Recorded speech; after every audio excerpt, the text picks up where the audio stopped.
Çünki bu günləri çiyin məşq olacaq. İstəyirəm bizi izləyən tamaşaçılarımıza çiyini düzgün şəkildə necə məşq eləyə bilərik, onun haqqında çox geniş bir ətraflı məlumat verəcəm. İlk öncə təbii ki, isinmə hərəkətindən başlayacaq. Bildiyiniz kimi, isinmə hərəkəti olmadan ağır idmana və yaxud da çiyin olsun, sinə olsun, kürək nahiyəsi olsun, bu idmana başlamadan öncə təbii ki, isinmə hərəkətimizi eləməliyik. Gəlin indi isinmə hərəkətimizi başlayaq.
Əziz tamaşaçılar, artıq çiyinin məşqinə başlayırıq.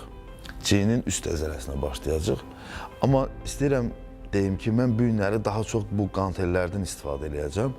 Çünki niyə görə? Mən bugünkü çiyin məşqini daha çox qantelləri üstünlük verməyim səbəbim odur ki, biz həm də bunu, yəni siz tamaşaçılarımız bunu ev şəraitində də eləyə biləsiniz. Yəni evdə bir balaca bir 5-6 kiloluk qantel götürsəz, yəni bu göstərdiyim bugünkü məşqimizi evdə də eləyə bilərsiniz. Ona görə mən bu günləri ağır çəkidə, ağır hər hansı bir ştangdan deyil, bax bu qantellərlə sizə çiyin məşqini göstərəcəm. Eləcə başlayaq.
Əzizlərim, çiyin hərəkətimizin birinci seansını bitirdik.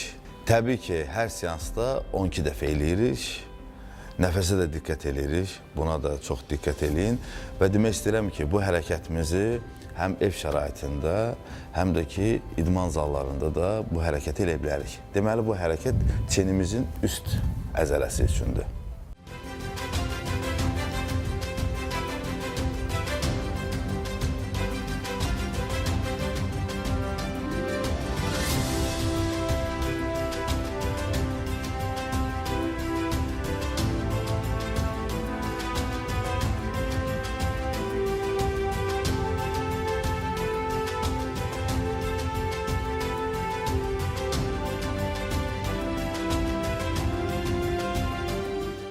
Mənim əzizlərim, deməli bugünkü idmanımız bu qədər. Biz məşq elədik. Mənə elə gəlir ki, bizi izləyən izləyicilərimiz üçün də ətraflı geniş məlumat vermiş olduq.